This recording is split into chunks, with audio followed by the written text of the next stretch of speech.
Hi everyone, Tony Tonkin here from the Child Protection Party. Glad that you could be with us because today we've got a special interview with a very special person who wishes to talk to us about her involvement with the child protection system. What has that meant to her? And I guess what has that meant to the children? This is a series of videos that we're recording.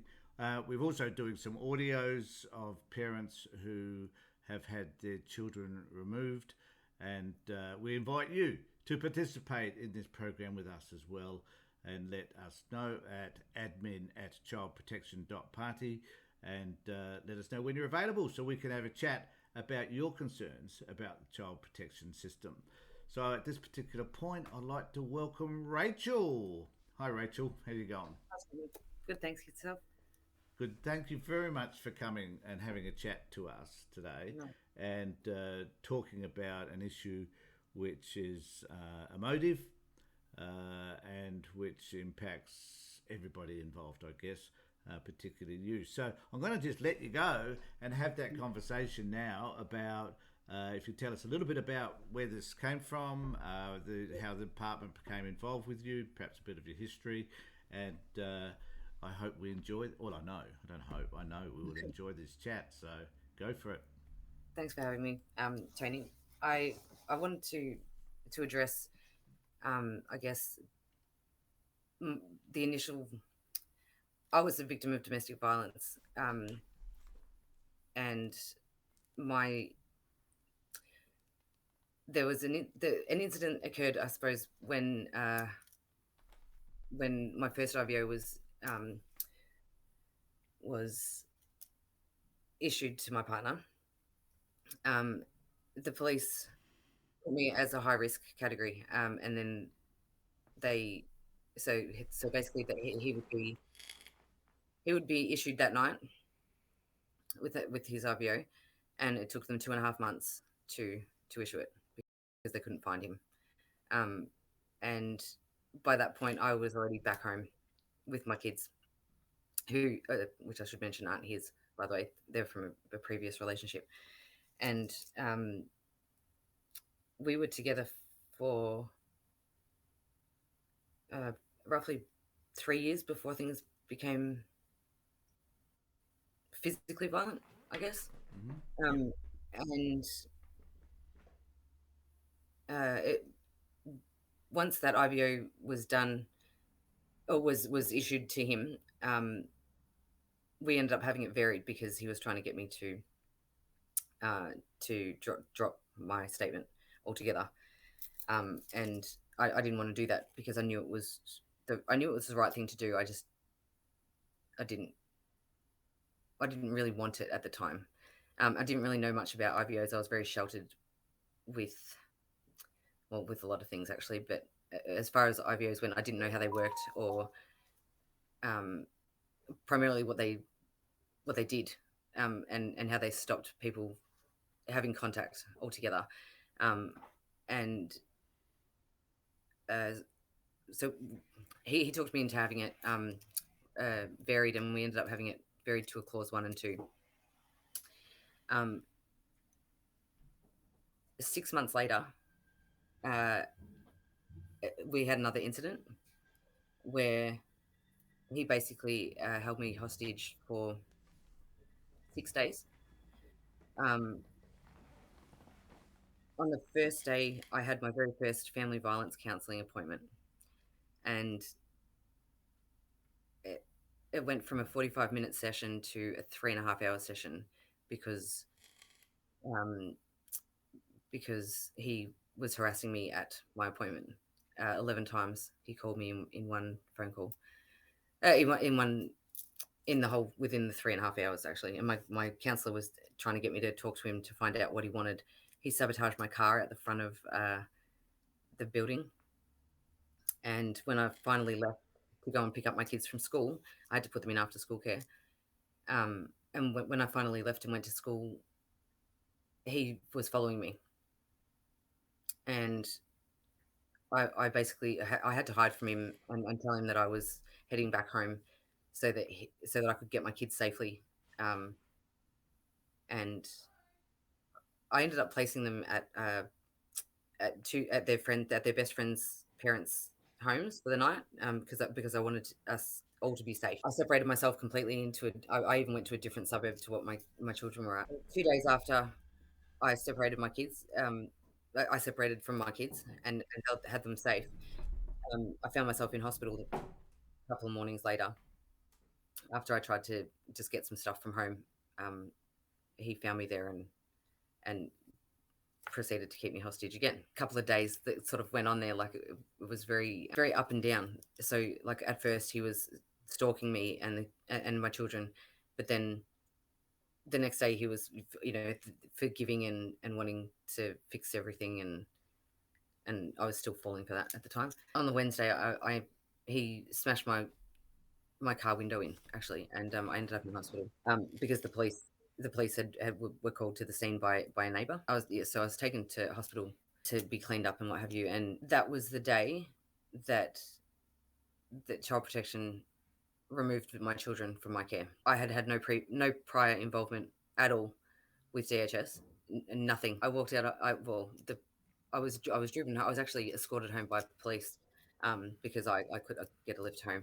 They when we arrived back at my home, the police realized that they couldn't leave me there because he was still at large. They left me at a neighbor's house because I didn't know anyone in the area. We were new to that particular area. I got a phone call as I got out of the divvy van.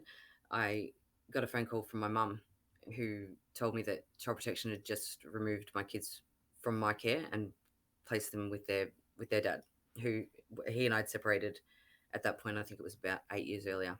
I got the phone call from my mum, and I sort of asked her why she was the one calling me and not child protection. Like I wasn't understanding why the department wouldn't call me directly, or why I hadn't been contacted by anybody, and they just removed my kids and given them to their father. He and I hadn't had any parenting plans in place, mainly because he didn't want to do a financial settlement with me, and I wasn't aware of what I was entitled to. I think because there was no parenting plan in place, he had a right. He had a right to see them and and have care of them whenever, because that was basically our agreement. We didn't want. I didn't want time limits. I wanted the kids to be able to see their father whenever they wanted to, and I wanted him to be able to see them whenever he wanted to. They ended up arresting my partner at the time that afternoon after child protection. After I found out about child protection, I called around all afternoon trying to find out who my caseworker was, who was in charge of removing children from a, a primary carer, and taking them from school at somewhere between 9 and 10 a.m. And giving them to their dad. I wasn't. I had no idea how anything worked. I was so naive with everything. It took the department 2 days to get back in contact with me to tell me what was going on, and I think I was horrified because I couldn't get an answer. The day after they removed the children, the police had booked a court hearing to have our IVO that was already in place from 6 months earlier, to have that made into a final order again, a full order again. Sorry. And when we got to the courthouse, the police prosecutor asked me what I wanted to happen from that particular hearing, and I was so confused about everything. I think I just wanted to know if I could have the IVO in place and not have to live with him, still have maintain some sort of contact with him, so that I could help. I truly thought that I was helping him. They they got very frustrated with me, and they dismissed the case altogether and sent my partner at the time and I home together. As soon as we arrived home that afternoon, he barricaded me in the house for the next 2 days nearly, and committed a lot of abuse on different levels. And all I could think at the time was that child protection had taken my children, but I had no idea why. I didn't understand any of it, but they left me in this situation. Like it just mind boggled me. Anyway, I ended up the following morning I ended up escaping, and and leaving him at that point. And I got a call that afternoon from Child Protection, my caseworker, who wanted to make an appointment with me for another. It was another 5 days after the day they called, to meet with them and discuss what was going on and what we were going to do to fix it. I was advised that day that the children were removed because of domestic violence perpetrated by my ex-partner, not by my partner at the time. My kids were never, and I say this very lightly, my children were never exposed to the abuse and the violence that he put on me, but they copped the aftermath. Like they they had to put up with me being sad or crying or whatever it was. We had a very close relationship, both my kids and I. It was really hard to ask them to take my kids from their dad and put them in the care of my mum, which is all I wanted. And that was because their father and I hadn't had a great relationship. It was abusive, but I wasn't aware of it until 7 years later. It wasn't going to be a good thing for my kids to be at full time with their dad. Like, as much as they loved him and he loved them, it was strained and somewhat, I guess, abusive. But I didn't know how bad at the time. It all came out a bit later. Anyway, we ended up. So I had my appointment with Child Protection. They forced me to sign a temporary agreement that I would hand my kids over for 3 months to get myself back on track, because it left me with nowhere to live. It left me with no money, no car, and no support from anybody. I didn't understand how they could, and I asked my caseworker how they could remove my kids from my care, leave me there, which was fine. I didn't really mind too much about me anyway. It was just more, they hadn't contacted me in any way, shape, or form to find out whether I was protecting my kids, or if their house was even safe, or what the situation was. I wasn't even sure what the allegations were that were against me at that. Well, I still don't to this day, actually. She just wouldn't answer my questions, which really was very frustrating. So basically, she asked me to sign over the kids, and I was told that I would either voluntarily sign them over for 3 months to their dad. She wasn't willing to give them to my mother. I would have a review 3 months later. At the time, so drug use my partner had been on drugs for about 15 years prior to me meeting him. I had no history at all with any substance use of any kind. I found towards the end there, I was struggling with depression quite severely, and I wound up giving in, I guess, to his way of living. The first thing I had done, actually 2 months, sorry, beg my pardon, 2 months prior to the children being removed from my care, I had actually booked myself in for drug and alcohol counselling, and done my hour-long intake, and I was just on a waiting list to be appointed a counsellor, which happened after the kids were removed. At the first chance I could, I put myself in detox, and I wanted to prove to everyone that I wasn't what they thought I was. There's so much stigma that goes around with different substances. I wasn't using to party, or I used to feel like I was human, to be able to function like a normal human being again. So I put myself in detox, and I did everything that Child Protection wanted me to do. I was promised by my caseworker that my kid's dad wasn't to find out about the drug use, because it wasn't going to continue. I needed my life to get back to somewhat normal, and I needed my kids home. So she told me that wasn't something that he needed to know, because I was doing all the right things, and I because I had booked myself in previously, without Child Protection involvement or anything. I had already done the steps to try and help myself and my kids, and get to a better place. So she was fine with that then, but that soon changed. I asked my caseworker that day to look into.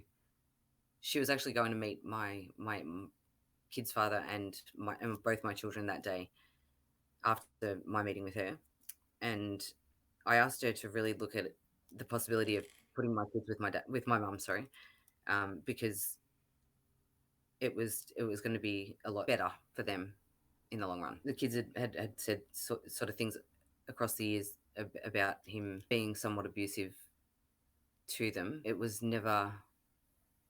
He always had excuses for things. Probably because being so naive, I never really even entertained the idea that child protection was an option, and neither did anybody else for that matter. She went and met with the kids the and the kid's dad. I started my drug and alcohol counselling not long after that. Actually, I had an amazing drug and alcohol counsellor. I ended up doing a detox and completing my detox stay about a month later. And when I got out of detox, I got a phone call from my caseworker who who rang me up to congratulate me for completing it, and saying that we had 2 weeks before our family-led decision-making meeting was to be held. Now, within that 2 weeks, she was going to email me. Sorry, she was going to mail me, express mail, the requests for drug screens through clinical labs, and she said that she would text me. So we had 10 days, not including weekends, of days that she could ask for 7 screens, and I had 24 hours to complete each one. If I completed those, my children were going to be returned to my care. That was the agreement. Oh, that was what the terms were. And so when I was released from detox, I was so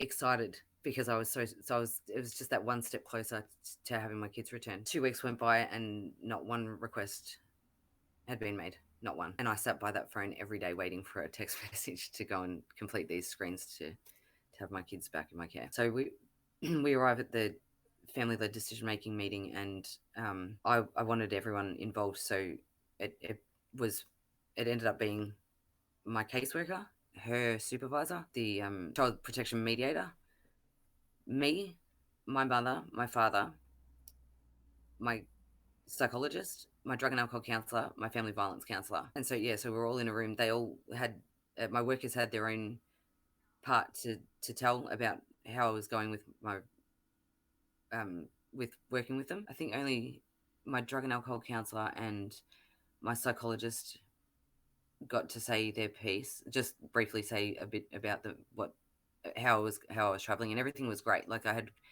had great reports from from everybody. Then I was told by my caseworker that they'd already made the decision to leave my kids with their father, and I questioned it because it's a family-led decision-making meeting.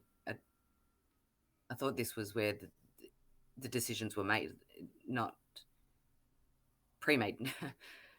And so I was really confused, and I pulled my caseworker aside, and I asked her why she hadn't requested the drug screens as she had said she was going to. And the response that I received at the time was, "Oops, my bad, something more important came up."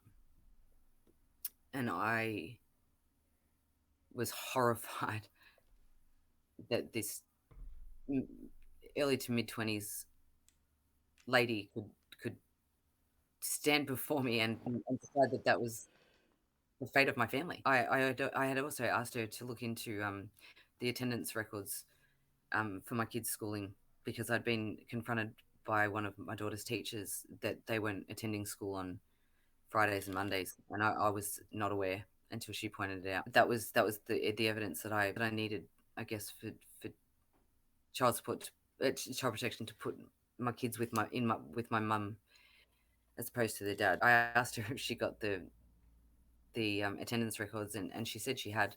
And I said, "And what does it say?" And she said, it tells me that you don't take the children to school." How did that turn? Like, who? I don't have the kids on Fridays, on Thursday nights, or Sunday nights. That's their dad's day, and you've turned this around to be something that I've done. So she was clearly one-sided straight away. I ended up very angry. I left the decision making meeting just furious, and not being able to breathe, it resulted in an anxiety attack, my very first anxiety attack actually, and I fell down the stairs in the DHS building and collapsed on the next floor down, and no one came for me for a while. I broke down and just I felt so defeated, even after everything I'd tried so hard to fix and and so hard to protect my kids, and I, it just didn't matter what I did. So my psychologist ended up.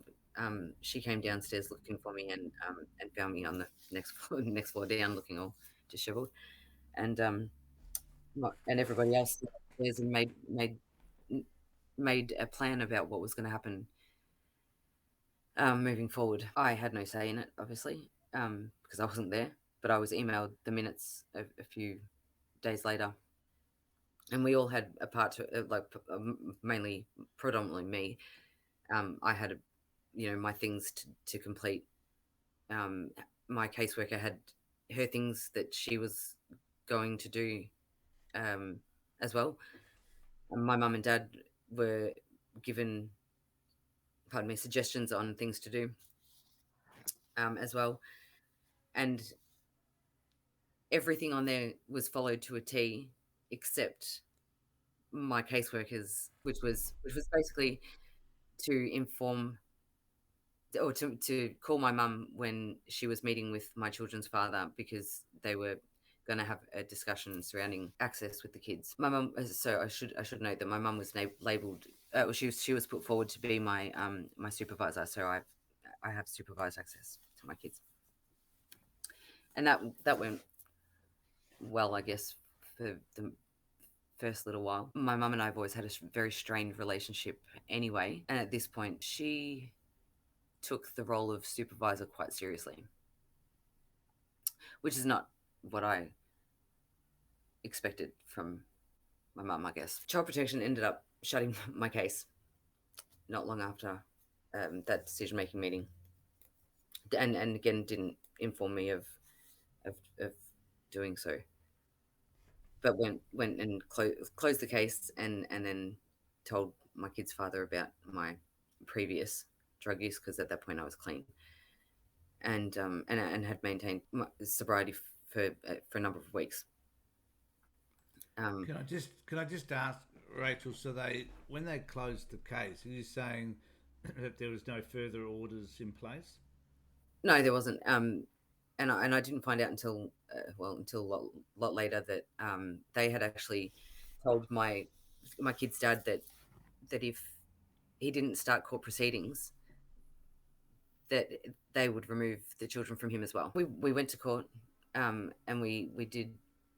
So my initial notice of risk in federal circuit, and this is something that I sort of wanted.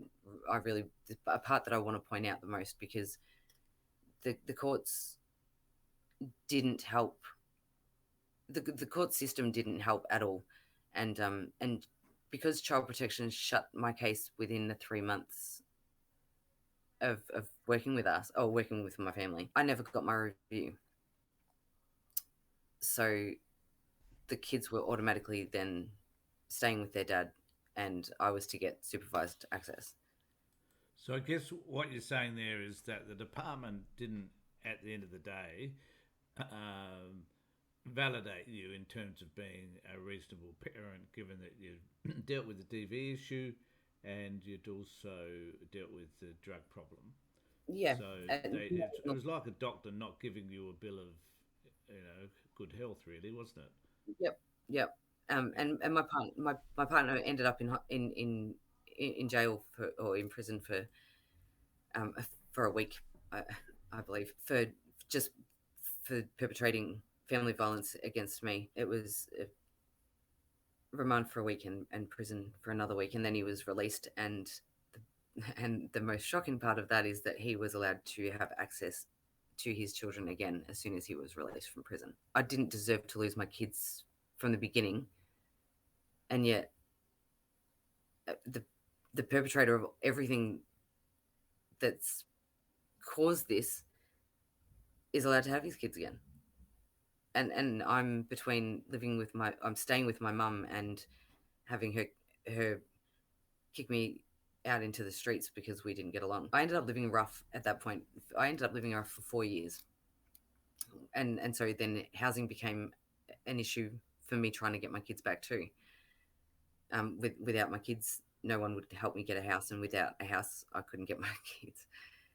It was I felt like every system was setting me up to fail. It's really when you've got no family support and no support agency wants to help you fix anything, it just makes everything that much harder, and it makes it so much more difficult to get up every day and fight to have them back. Like, to this day, there's nothing I want more than to have my kids home, and it's just proving to be more and more difficult. And at this stage, I still don't see them very often. I'm lucky if I see them once a month because I don't have a supervisor. What? Okay. What's that? Why only once a month? Because in family court we had the initial notice of risk. It had nothing to do with any. There was no mention of any issues of drug and alcohol, like on my part. That was because Child Protection hadn't told my kid's dad about it at that point until they shut the case, and then we went back and that came out, and the judge was then told about my prior drug use. Everything changed after that. The outlook on everyone's outlook on myself changed. The whole process had to start fresh. I admit I probably was a little angry at the time, and I walked out of court because I was so disappointed that no one would listen to me and what I was trying to tell them about the children's father, like about the abuse that he was committing, that my kids would tell me about, and tell my mum about as well. My lawyer didn't want to hear anything. She was I had legal aid working with me, and my kid's dad had owned his own business and had a substantial amount of money behind him to get a private lawyer. I ended up having 4 lawyers over a 15-month period, all who wanted to run the case differently and only go by what they had read in the affidavits that had been written, which were not very nice. They portrayed me to be a horrible mother, a horrible person, really. They were just not true. I ended up getting subpoenaed. They subpoenaed everything they could, and they tore me apart on the stand or in my trial. And because of the domestic violence clause within family court, I was sort of I was told that I was basically sitting in the same shoes as what fathers do in most cases. I hadn't, so because I wasn't aware of the abuse that I had gone through with the kid's dad until too late, or until a lot later. I wasn't prepared to tell anybody, to tell my lawyers or anybody about what I'd experienced with him, because I didn't see it as relevant. However, we had we were told to get a child inclusive conference. Sorry, we had a family report done as well later on, but we had this child inclusive conference meeting where they interviewed the children and myself and my the kid's father as well. They also interviewed my mum, which was interesting. And the report that was released was so full of lies, and my mum was portrayed to be someone who was scared of me because I was made out to be a violent person. They also so that report also stated that I had tested positive in a drug test for cannabis. I hadn't smoked cannabis since I was 14. It was just outrageous. The whole report got my surname wrong. It was they just couldn't get my surname right. And at one point they wrote that I needed to continue drug and alcohol counselling, but they used my mother's surname instead of mine.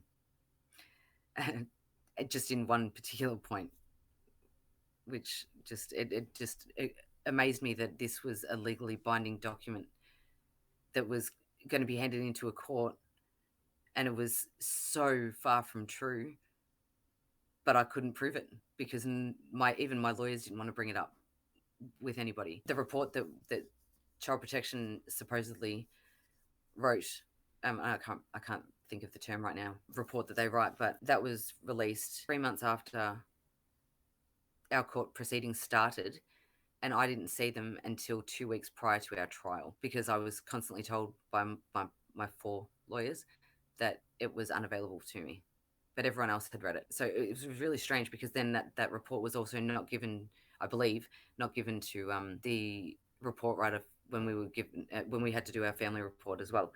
So I'm not sure she even got to read that, it's all very strange the way it was run. But we ended up having a new judge appointed to us as well, who wasn't aware of anything that had happened prior to.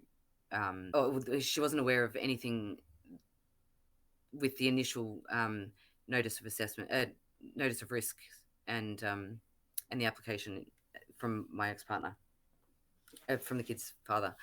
So she didn't. She sort of missed a big chunk of the start of the proceedings, I guess, and the start of our matter. My lawyers wouldn't tell my side of the child protection story either.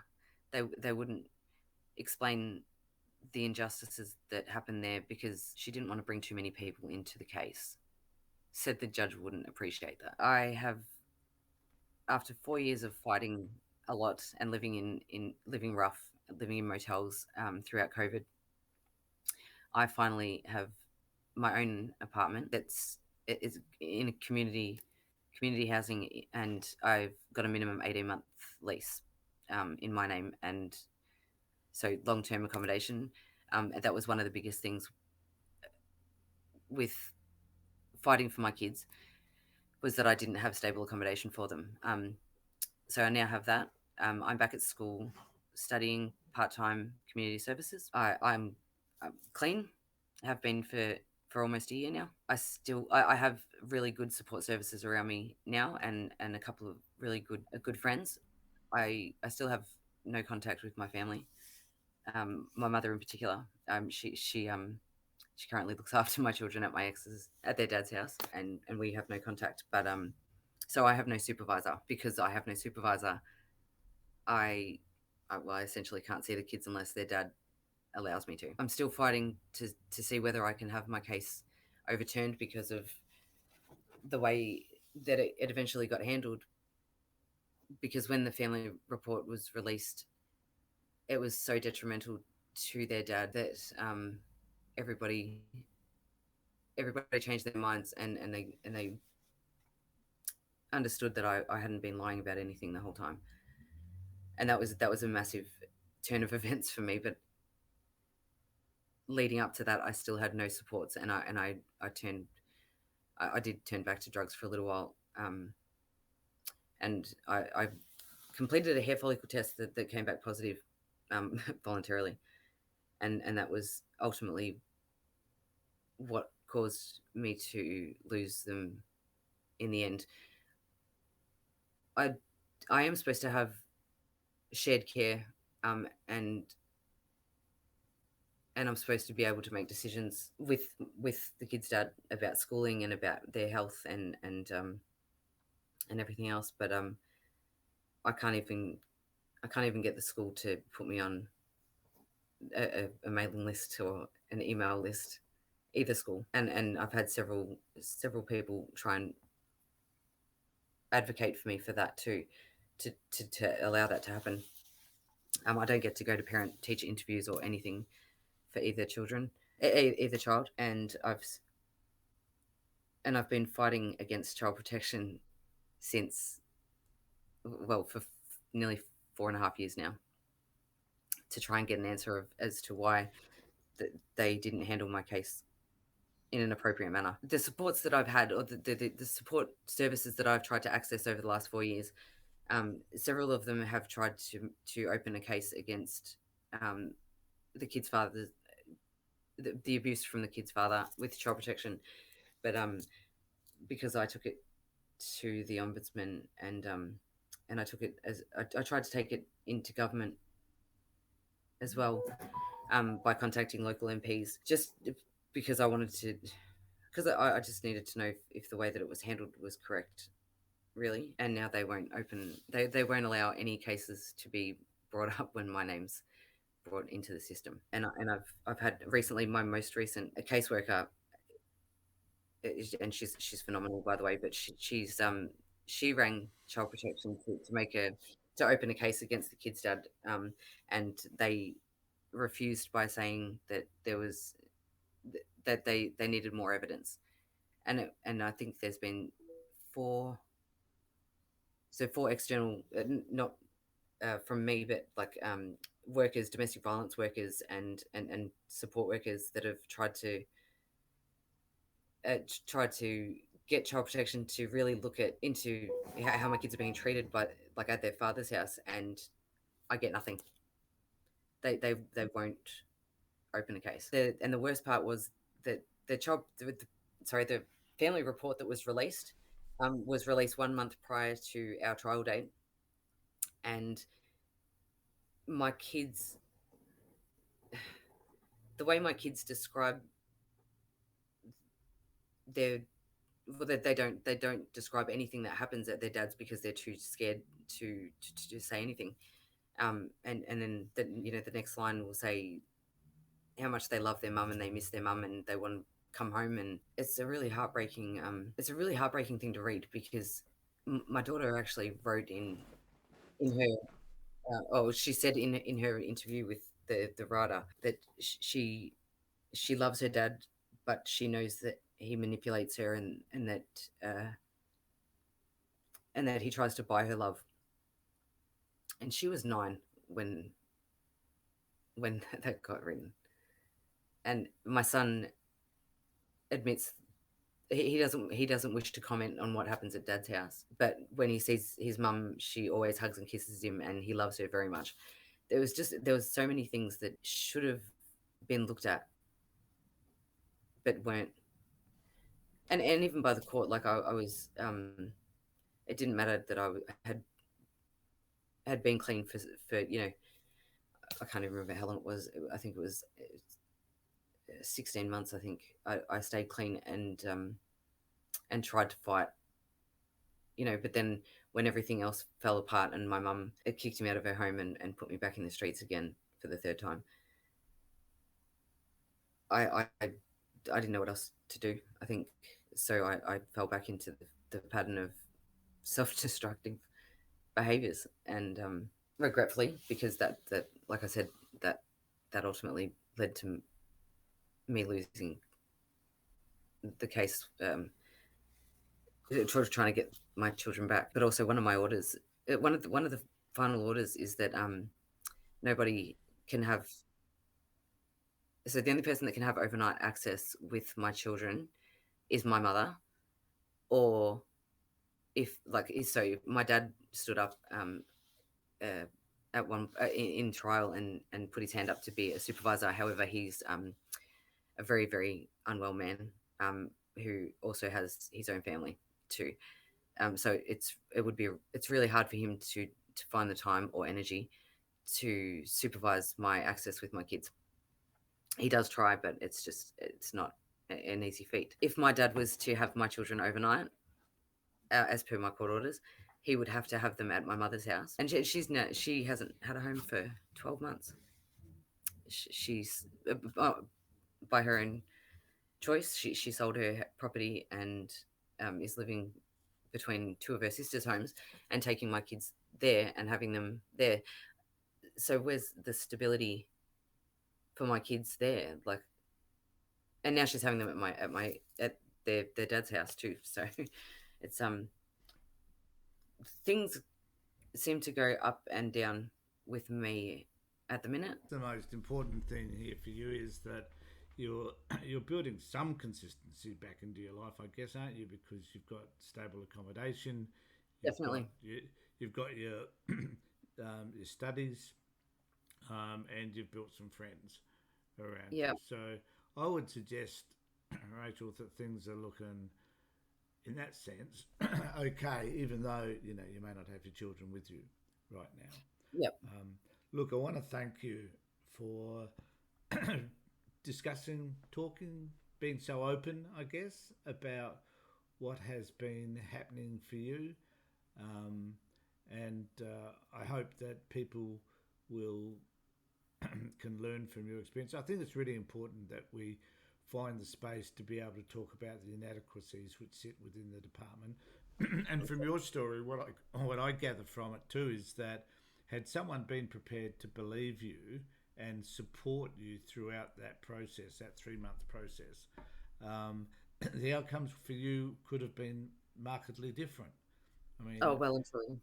a lot of people do revisit alcohol and drug use, um, and continue living a lifestyle that perhaps is unhelpful for children once when they're going through that process, because it's full of stress and it's Oh, dehumanizing, and it it's lacks and it not lacks pretty. support.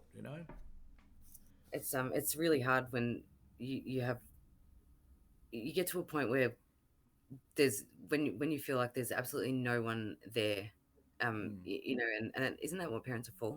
It's the hardest thing to be a parent trying to fight every day in any way, shape, and form that I can to just to even see my kids, and to have my own, you know, my own be Yeah, unsupportive and go to, you know, to the other side, to the to the dark side, so to speak. It's an eye opener. Just, it is, and clearly the workers should have been more supportive of you as opposed to seeing you as a bad mum. One of the issues that I think we have is around mother blaming within the system. We often see cases like yours where it's the mother that's at fault, and the father, in many cases, gets access to the child, regardless of how abusive they might be. And then yep, there's the turning over of the case to the family court once they've dispensed with it. And and as you said, they said to you that if you went to the family court and got full access to the children, they would have challenged that. yep. They're exerting pressure, inappropriate pressure on you to forego your rights as a parent, aren't they? Yeah, I basically had no choice. Yeah. Look, Rachel, I'd like to thank you. I just want to say to all of you that have been watching this video that if you have a story to tell, contact us at admin@childprotection.party, and we can have a similar conversation with you as I just have with Rachel. In the meantime, take care of yourself, be safe, and look forward to being with you next time we put up one of these videos. Thank you.